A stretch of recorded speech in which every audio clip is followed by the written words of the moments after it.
जय श्री कृष्ण, जय श्री राम, जय गौ माता, जय राधे श्याम। आप देख रहे हैं हमारा तुलसी मंगलवाणी यूट्यूब चैनल और इस वीडियो में हम चर्चा कर रहे हैं नदी त्रिरात्र व्रत। आपने सुना भी नहीं होगा।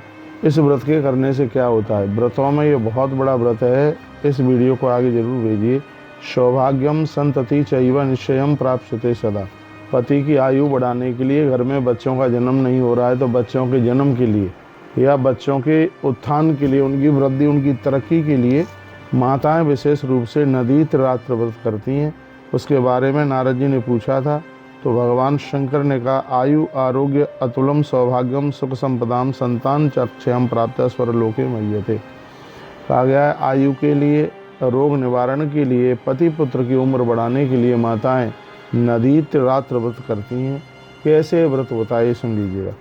आषाढ़ मासी संप्राप्त नदी पूर्ण संयुता। यह व्रत तब होता है जब नदियों में तट तक पूरा पानी भर के आ जाता है। संततम सततम तो ये संस्थान है पुराने सास विस्मृता। पुराणों में इसकी बहुत अक्षय संतान को प्राप्त करने वाली महिमा का वर्णन किया गया है। कहा यदि आपके आसपास कहीं नदी है तो 3 दिन तक आपको पूजा के लिए वहीं पूजा के लिए तुम्हें जाना पड़ेगा।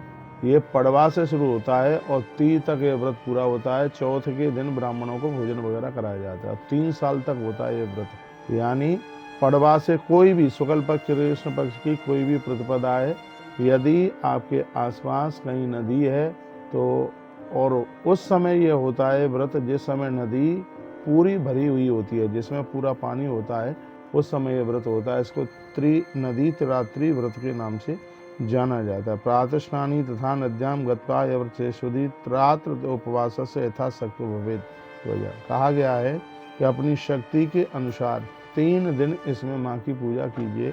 तो यदि आपके आसपास कहीं नदी है नहीं तो आप कहीं नदी से जाकर के मटके में, घड़े में पानी भर के लेके आ जाएं और वस्त्र से उसको ढक दें और अपने घर में 3 दिन तक उसकी पूजा करें, प्रणाम करें। कहें नमो देव्यै च गंगेति गौतमी ति नदी च सिंधो चैव च कावेरी सरस्वती नमस्तुते। जितनी भी नदियों के आपसे नाम आते हैं उन नदियों का आवाहन करके रोजाना उसकी आप पूजा करेंगे और उसमें आपको घड़े में अर्घ देना होगा। अर्घ में क्या है, नारकेलस्य फलै कालोद्भवै सो वही। उसमें आपको मौसमी का रस और नारियल का रस दोनों को जल में मिला करके और उस नदी का जल जो आपके घड़े में घट में है उसमें यह आपको अर्घ देना पड़ेगा। और रोजाना 3 दिन तक उस घट की नदी समझ करके उसकी पूजा करनी होगी। नैवेद्यम घृत पक्वम तु सर्तम संप्रकल्पयेत। इसमें शुद्ध देशी घी के पदार्थ बना करके पूजा की जाएगी और वंदन और प्रणाम किया जाएगा। आरती वगैरह उतारी जाएगी। जले जले समास्तप्य फल पुष्पै प्रपूज्येत।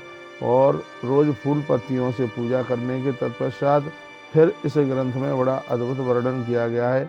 क्या कहा गया है कि फिर आप चौथे दिन सुबह, 3 दिन पूजा करके चतुर्थ दिन सुबह उस घट को नदी में ही आपको जाके प्रवाहित करना होगा।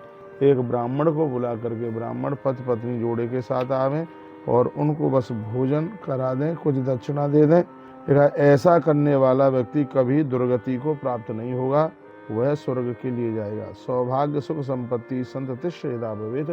बच्चों की आयु बढ़ाने के लिए मैं निवेदन करूंगा, जिनके बच्चों को काम धाम नहीं मिल रहा है, पत्नी परेशान है इन सब को लेकर के, पति से लेकर के, पुत्र से लेकर के, तो लिखा गया है कि न दुर्गति मापनोति चिरम स्वर्गे मह्यते। उस परिवार की कभी दुर्गति नहीं होगी जो नदी त्रिरात्र व्रत करेगा। तो ये माताएं व्रत करती हैं। देव पत्नी विराचीर्ण ऋषि पत्नी विरेवच। पूर्व काल में भी देवताओं की पत्नी और ऋषियों की पत्नी ने नदी त्रिरात्र व्रत किया। इस व्रत की इतनी बड़ी महिमा है। इसमें विशेष रूप से नारियल का जल और मौसमी के रस से अर्घ देने की विशेष बात है। इसमें पेठा इत्यादि से इस घट का पूजन होता है। 3 दिन तक ये पानी उसी घड़े में भरा रहता है। जो नदियों के किनारे रह रहे हैं वो नदी के किनारे पर जाकर के पूजा करते हैं। तो 3 दिन का यह व्रत होता है। और ये 3 दिन का व्रत क्या देता है, नदी त्रिरात्र अतुलम किमन्य स्रोत मिच्छसि। अतुल ताकत देगा, परिवार में आयु ऐश्वर्य संपदा, सौभाग्यम संतति चैव निश्चयम प्राप्त सदा। ये आपके परिवार में रहने वाले जनों की आयु बढ़ाएगा और संतति का कभी ह्रास नहीं होगा। ये नदीत रात्र व्रत की इतनी बड़ी महिमा है। और आनंद की बात यह है, चारों वर्णों के लोगों में से कोई भी इसको कर सकता है। विशेष रूप से माताओं का यह व्रत है और यह चातुर्य मास के समय में विशेष रूप से ज़्यादा प्रभावशाली होता है, क्योंकि इन दिनों में नदियों में पानी बहुत ज़्यादा रहता है।